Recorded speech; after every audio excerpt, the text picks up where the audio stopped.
Welcome to Living a Graceful Life. I'm Denise Medved, your host, and I'm also the creator and founder of the Ageless Grace Brain Health Program, which is in all 50 US states and 30 other countries. And the purpose of this show is to remind everyone who's watching that it's never too late to begin making choices to create the life that you want to live. Regardless of your age, your background, your social station, where you live, your geographic location, you have possibilities for making choices every day in every way that can make a positive difference in the quality of your life and invite more grace into your body, your mind, your spirit, and your emotions. So that brings me to our wonderful guest tonight, Gail Condrick, who's going to talk to us about discovering your sacred purpose, the life you were born to live.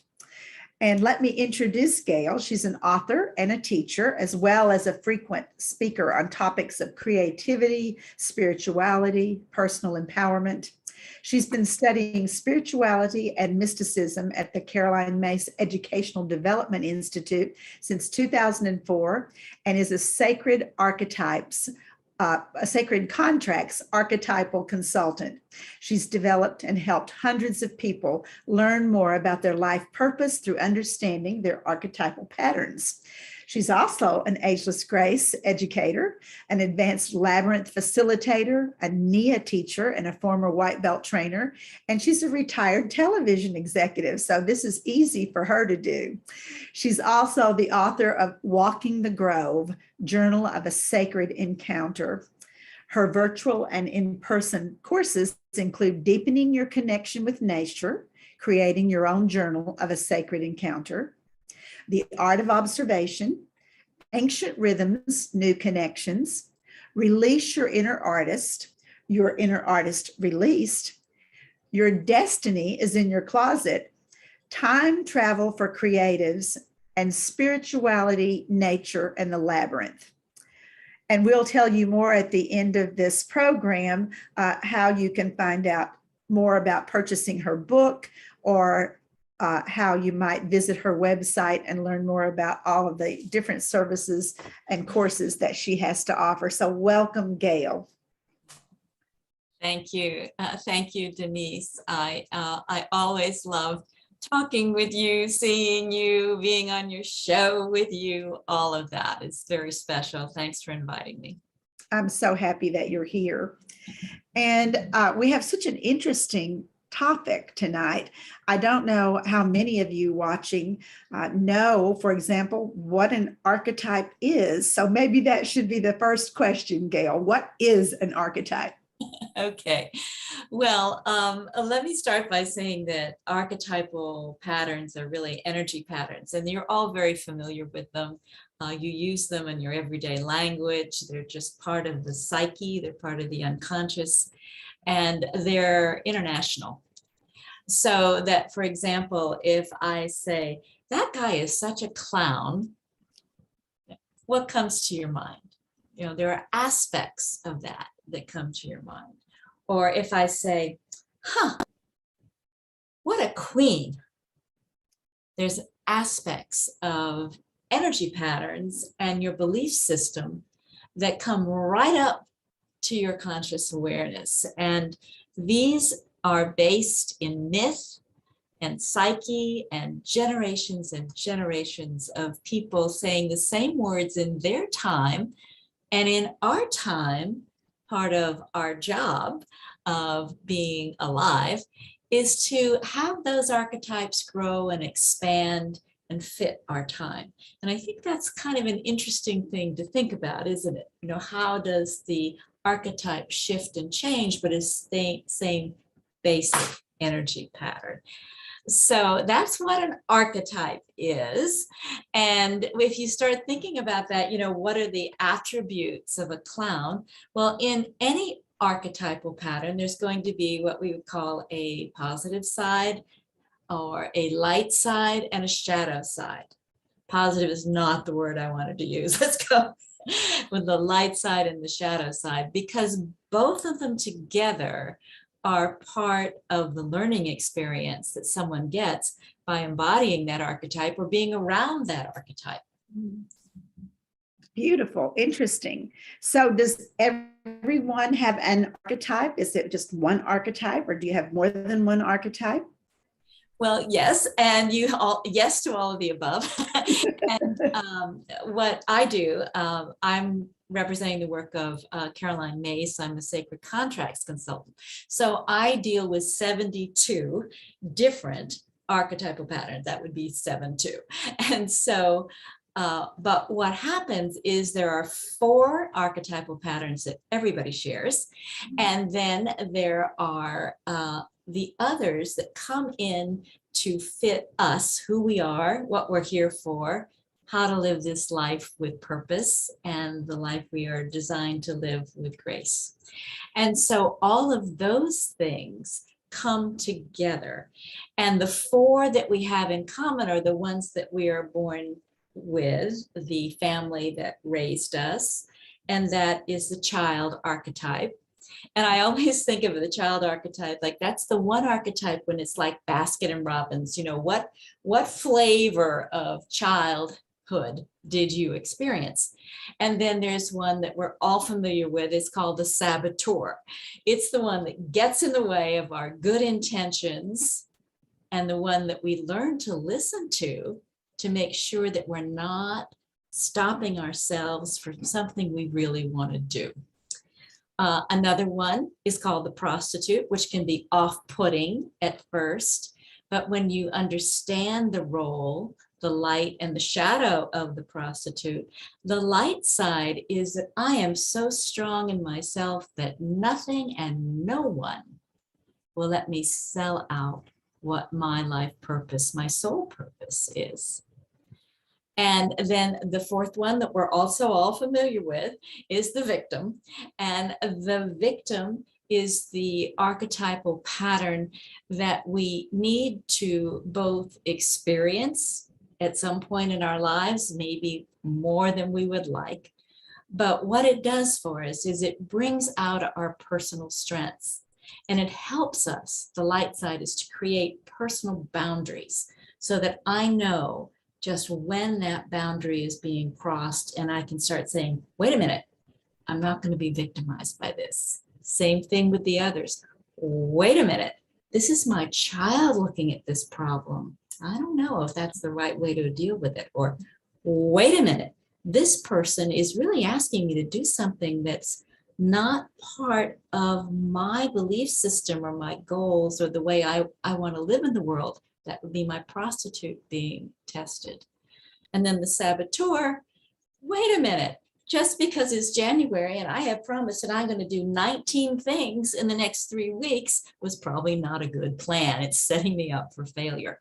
So do you see how these things can come into our lives in both practical and then on another level, sacred? Absolutely. Absolutely. It's fascinating, actually.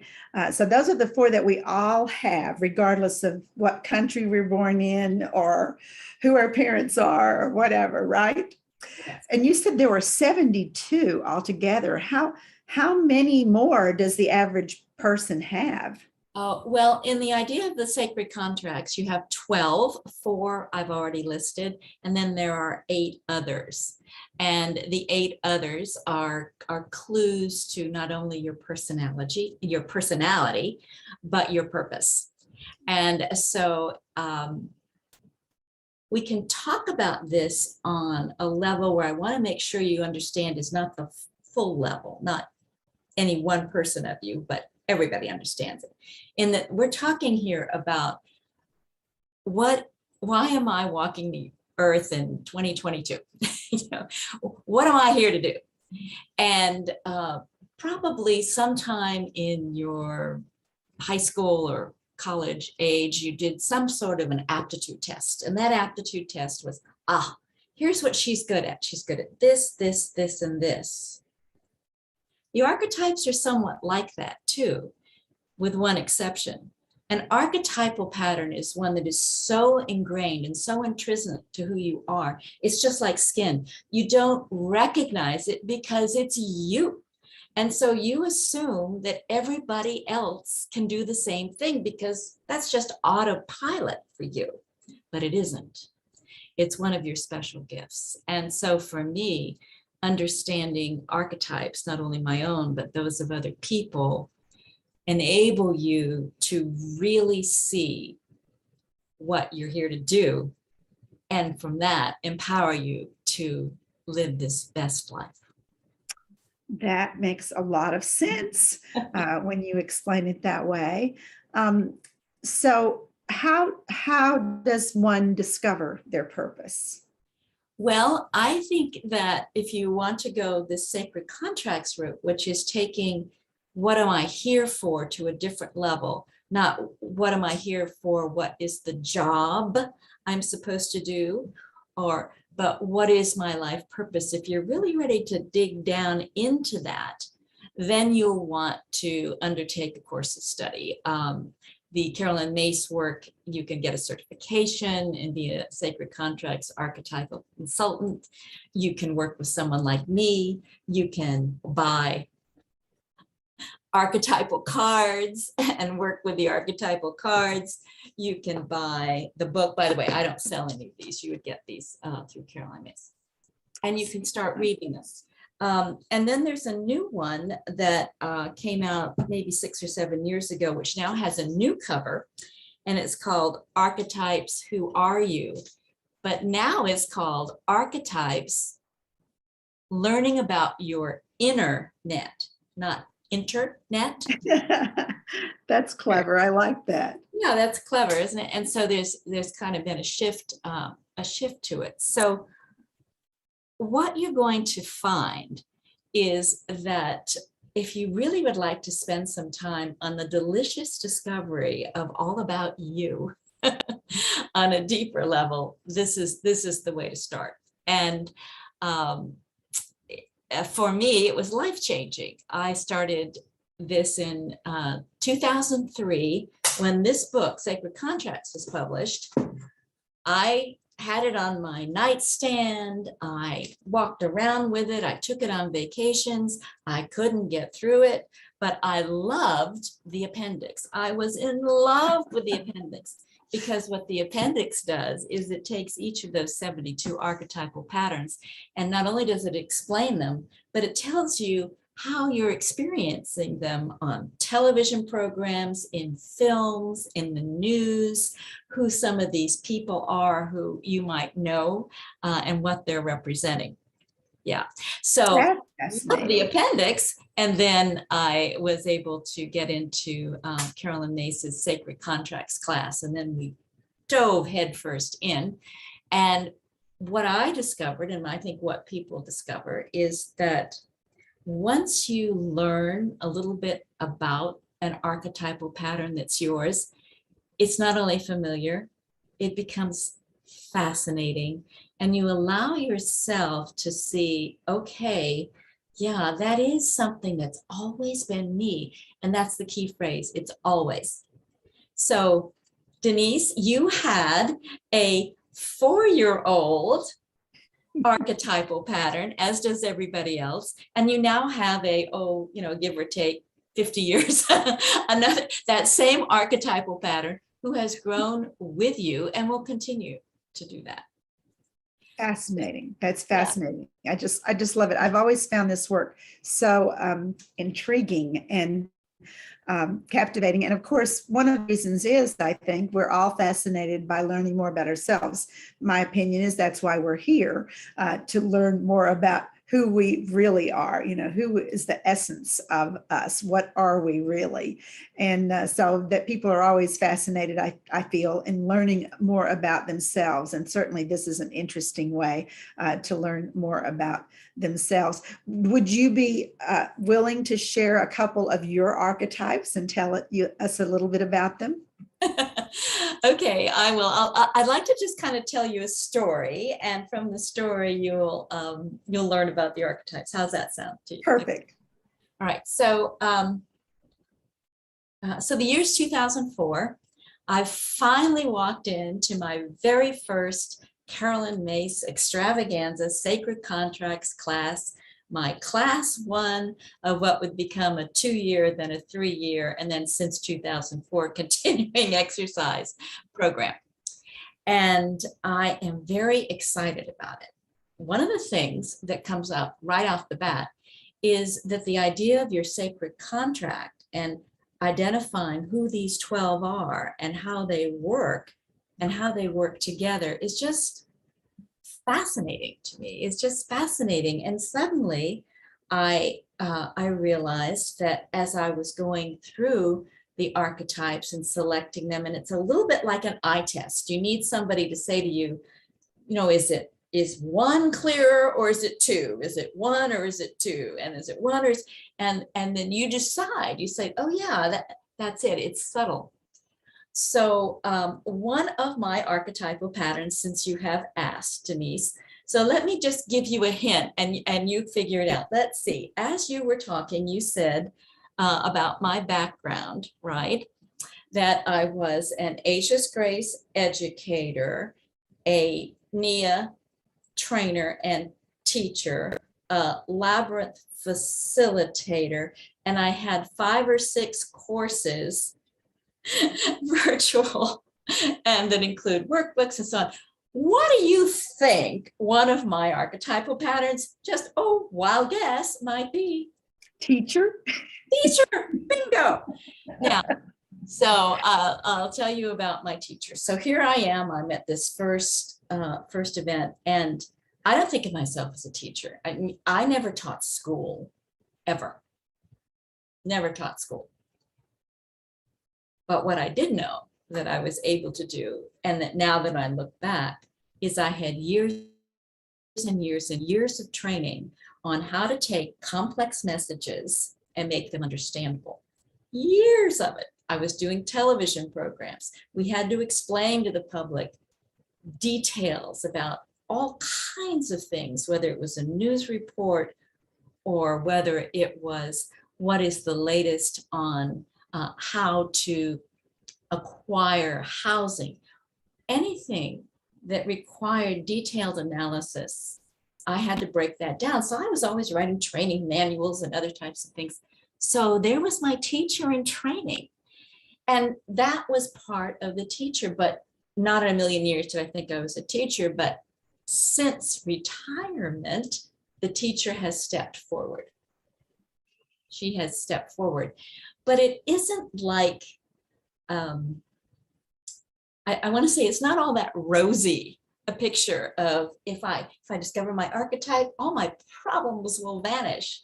Now, it's a step-by-step process of getting you ready to do what it is you need to do. Now, today, I believe my teacher archetype is in full gear, and she's ready to sit you down and not let you get up until I've taught you something. Yeah. And I've done that on more than one occasion.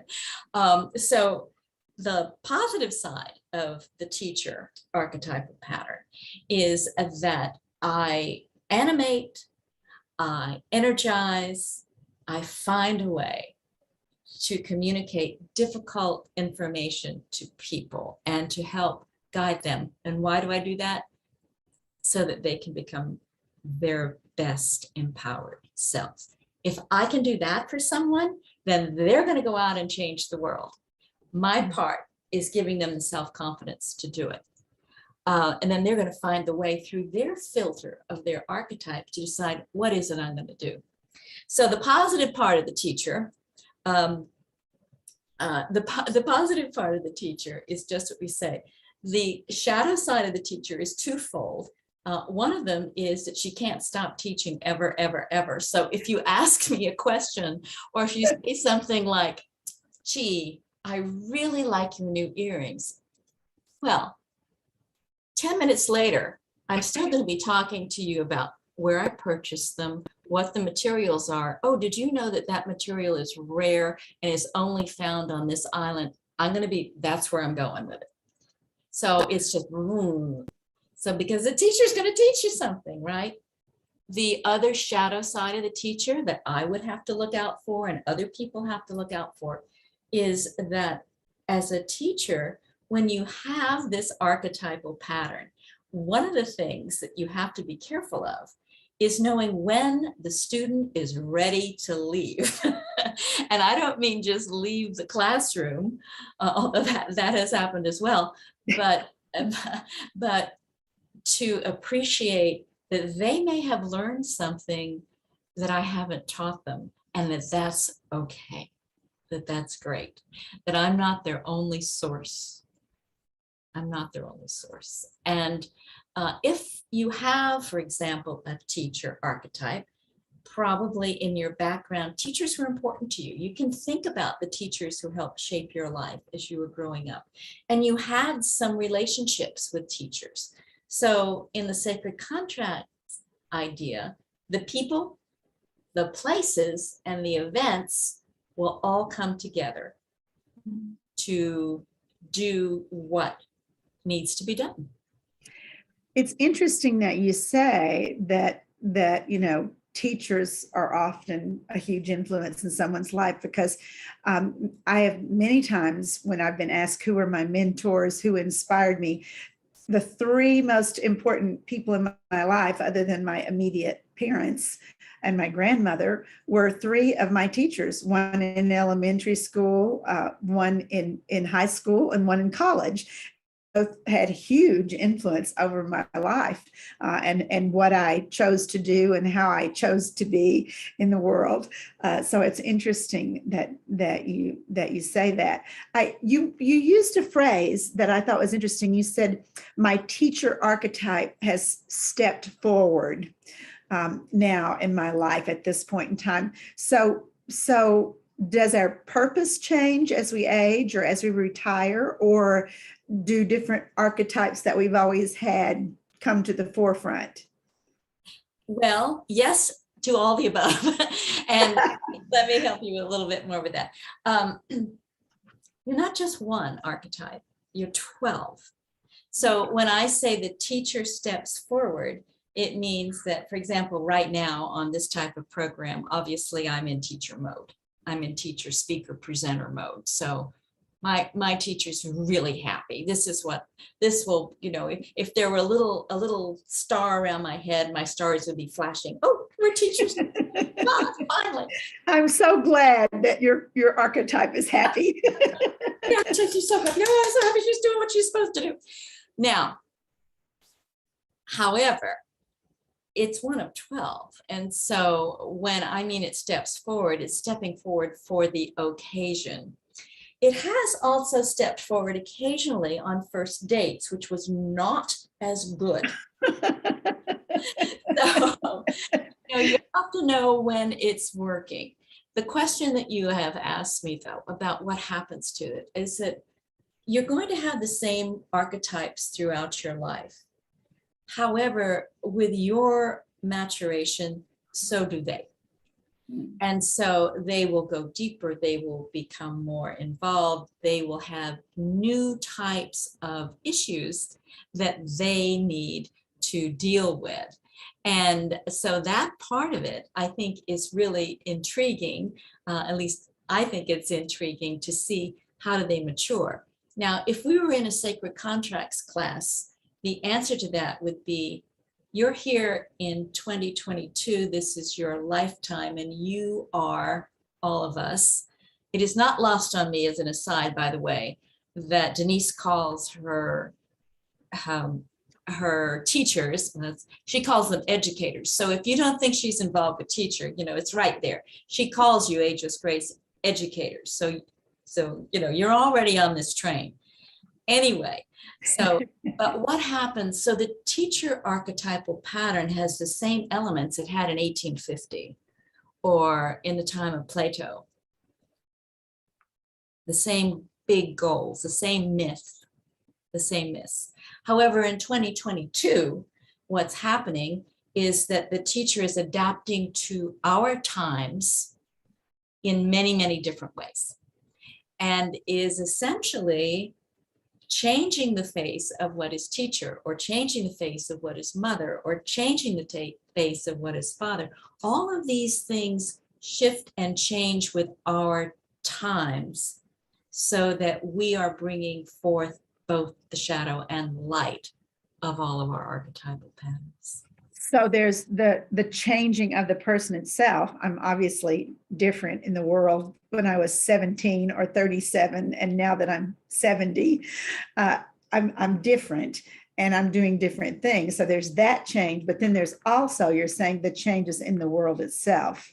Yes, it's the changes in the world, and it's in the cosmic soul.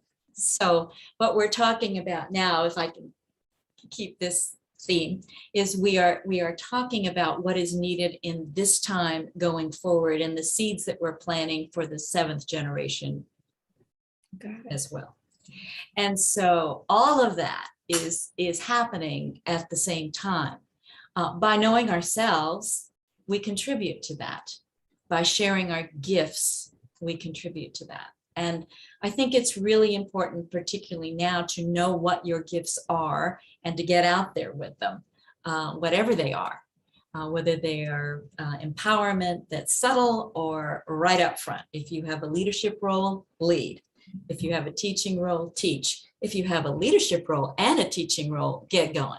You know, so it just depends on what you are. And one of the fun ways, just as a quick aside, to think about your archetypal patterns is to ask yourself, did I have a fairy tale that I really liked when I was a child? Oh, that's interesting. It's an interesting question. Yeah, you're looking at things symbolically, not literally necessarily. So Denise, did you have a favorite fairy tale? Yeah, I did. And it wasn't really a fairy tale. It was a little book called Bucky Was Plucky, but right on. And it was about a goat that met all kinds of obstacles. And he just kept overcoming them and going on and moving on past them. And I loved that book. Can I talk about that Sure, we believe it or not, we've just got 2 or 3 minutes left to go. So I want to be sure and tell people where they can find you. Okay. Well, I just want to say that Denise's book, her favorite book about overcoming obstacles, is archetypal, and it is the athlete archetype.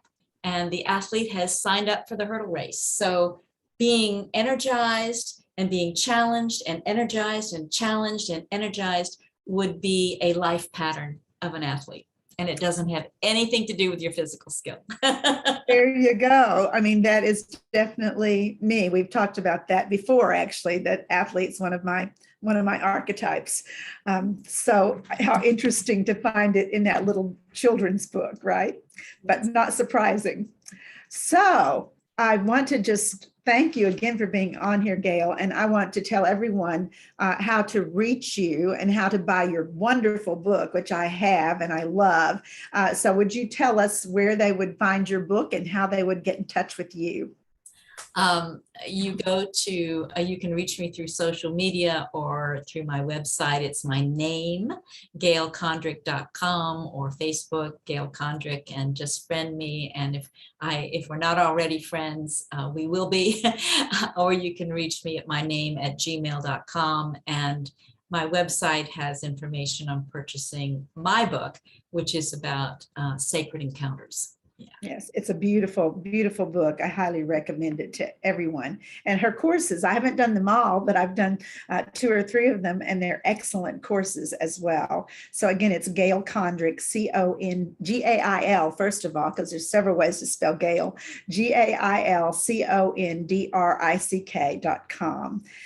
And also Gail Condrick at gmail.com. Or pardon me, gmail.com. So I also want to just remind everyone that the whole purpose of this show and its mission is to remind you that it's never too late to begin to make choices that can actually help you live the life that you want to live. And certainly understanding more about yourself, knowing more about how you operate in the world, and understanding how other people operate in the world and why they might respond to you or react to you or behave the way that they do is a really valuable tool. So thank you so much for telling us more about archetypes and sacred contracts and how we can discover our purpose through them. If you would like to learn more about Ageless Grace Brain Health, which is very inventive and very creative, and there are several tools actually that accidentally, quote, quote, use the archetypes as ways to act or behave. One is called Express Yourself. One is called Get Down, Get Up. One is called Spelling Bee. If you'd like to know more about that, you can go to agelessgrace.com, AGELESSGRACE, or you can also find DVDs, playbooks, seminars, workshops about Ageless Grace at winwinwomen.com, WINWINWOMEN. So once again, thank you for being here. And I always like to end with a little question that is, what if each one of us spent a little time learning more about the archetypes that represent us, that we are? I think it would change the world. Thanks for being here. You, Denise.